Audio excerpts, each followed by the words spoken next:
Hello friend, Neena education के आज की क्लास में आप सभी का स्वागत है। आज हम लोग पढ़ने वाले हैं झारखंड के लोक नाट्य, जो नाटक के रूप में किया जाता है, झारखंड के क्षेत्र में काफ़ी प्रचलित है। इसे हम लोग देखेंगे और ये जेपीएससी के पीटी के सिलेबस के अकॉर्डिंग है। हालांकि ये हर एग्ज़ाम के लिए महत्वपूर्ण है, जो भी एग्ज़ाम होंगे झारखंड में। चलिए देखते हैं। और ये कला और संस्कृति जो झारखंड की है उसके अंतर्गत आने वाला टॉपिक है, इसलिए काफ़ी महत्वपूर्ण है। यहाँ से भी प्रश्न पूछे जाते हैं। झारखंड के लोक जीवन और संस्कृति में लोक नाट्य का अपना ही महत्व है। यहाँ की जो सभ्यता संस्कृति है झारखंड की, यहाँ पर लोक नाट्य बहुत महत्व रखता है। अपनी बातों को लोग नाटक के माध्यम से प्रदर्शित करते हैं। ये लोक नाट्य मांगलिक अवसरों, विशेष पर्वों या कभी कभी मनोरंजन की दृष्टि से आयोजित होते हैं। तो लोक नाट्य के आयोजन का कोई एक मकसद नहीं होता। अलग अलग अवसरों पर ये अपने अलग अलग माध्यम से इसे किया जाता है और किसी खास उद्देश्य से भी किया जाता है, किसी बात को रखने, किसी कहानी को बताने या अपनी सभ्यता संस्कृति से जुड़ी हुई किसी जानकारी को देने के लिए। यहाँ के लोक नाट्य में कथानक, संवाद, अभिनय, गीत और विशेष दृश्य आते हैं।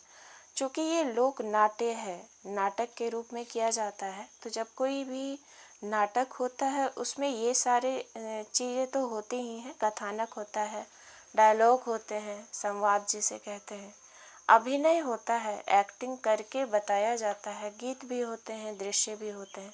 ये सभी विशेषताएं होती हैं उस नाटक में। अब हम लोग झारखंड के प्रमुख लोक नाट्य का अध्ययन कर लें। पहला है जट जाटिन लोक नाट्य। काफ़ी महत्वपूर्ण है ये। यह प्रत्येक वर्ष सावन से कार्तिक माह के बीच होता है। पूर्णिमा के दिन तक यह आयोजित होता है या उससे एक दो दिन आगे पीछे भी हो सकता है, लेकिन पूर्णिमा तक तो होता ही है। और यह इसकी विशेष बात अगर हम लोग देखें तो यह केवल अविवाहितों द्वारा किया जाता है। जो अविवाहित बालिकाएं हैं, युवतियां हैं, युवक हैं, उनके द्वारा किया जाता है। और इसमें जट जाटिन के वैवाहिक जीवन को प्रदर्शित किया जाता है कि वैवाहिक जीवन उनका किस प्रकार का है, वो दिखाया जाता है।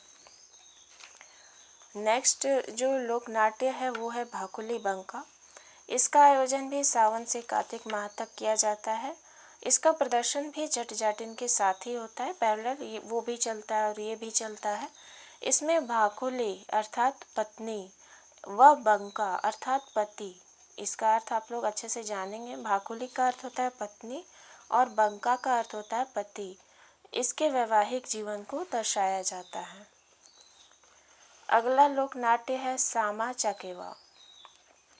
यह कार्तिक माह के शुक्ल पक्ष को किया जाता है। इसमें मिट्टी के पात्र निर्मित किए जाते हैं। मिट्टी की जो मूर्ति होती है उसे निर्मित किया जाता है और उनकी तरफ से बालिकाएं अभिनय करती हैं। गुड्डा गुड्डी का खेल आप लोगों ने देखा होगा कि कठपुतली भी आप लोगों ने देखा होगा। तो इसमें उसी प्रकार से मिट्टी के होते हैं और उसे लेकर वो लोग करते हैं नाटक। और इसमें बालिकाएं अभिनय करती हैं, उनको आवाज़ देती हैं। उन मूर्तियाँ जो होती हैं उनका अभिनय के द्वारा बालिकाएं उनको आवाज़ देती हैं और अभिनय करती हैं। इसमें सामूहिक गीतों के माध्यम से प्रश्नोत्तर शैली में विषय वस्तु को प्रस्तुत किया जाता है। ये बहुत ही विशेष बात है। प्रश्न यहाँ से भी बनते हैं। तो कौन सा लोक नाट्य है ऐसा जिसमें कि सामूहिक गीतों के माध्यम से प्रश्नोत्तर शैली में, प्रश्नोत्तर शैली का अर्थ है कि सवाल जवाब किया जाता होगा। इसमें विषय वस्तु को प्रस्तुत किया जाता है। किसी एक खास विषय वस्तु को सवाल जवाब के माध्यम से दिखाया जाता है, तो ये इसकी शैली है। यह भाई बहन के पवित्र प्रेम से संबंधित लोक नाट्य है। तो मुख्य रूप से इसमें भाई बहन के प्रेम को दर्शाया जाता है, तो ये भी इसकी खास विशेषता है, आप लोग याद रखेंगे। अगला जो लोक नाट्य है वो है डोमकच। स्त्रियों द्वारा आयोजित घरेलू लोक नाट्य है। विशेष अवसरों पर यह होता है, विवाह के अवसर पर विशेष रूप से। इसमें हास परिहास होता है, अश्लील हाव भाव भी होते हैं। पुरुषों को इसमें देखने के लिए या इस लोक नाट्य को देखने की मनाही होती, केवल स्त्रियां ही होती हैं और बहुत ही इनका जो हास परिहास होता है बहुत अलग तरह का होता है। ये पुरुष नहीं देख सकते, ना इसमें भाग ले सकते हैं। अगला है कीर्तनिया। इसमें भगवान कृष्ण की लीलाओं का वर्णन गायन द्वारा किया जाता है। तो कीर्तनिया में विशेष रूप से भजन कीर्तन हम लोग जानते हैं वो ही है। इसमें कृष्ण की लीलाओं के बारे में होता है, कृष्ण के जो लीलाएं हैं उनका ही कीर्तन के रूप में गायन होता है। तो ये इतना लोक नाट्य बहुत ही महत्वपूर्ण है और यहाँ से प्रश्न पूछे जाते हैं। नेक्स्ट हम लोग झारखंड में जो भी पर्व त्योहार हैं उनके बारे में देखेंगे और ये कला और संस्कृति का टॉपिक ये भी है। पर्व त्योहार जितने भी हैं झारखंड के क्षेत्र में वो कला और संस्कृति के अंतर्गत ही आते हैं। उसके बाद अलग अलग प्रकार के वाद्य यंत्र हैं, कौन कौन से प्रयोग किए जाते हैं उनकी भी जानकारी रखना आवश्यक है, वो वहाँ से भी प्रश्न पूछे जाते हैं। तो हम लोग सबके बारे में अध्ययन करेंगे। तो धन्यवाद।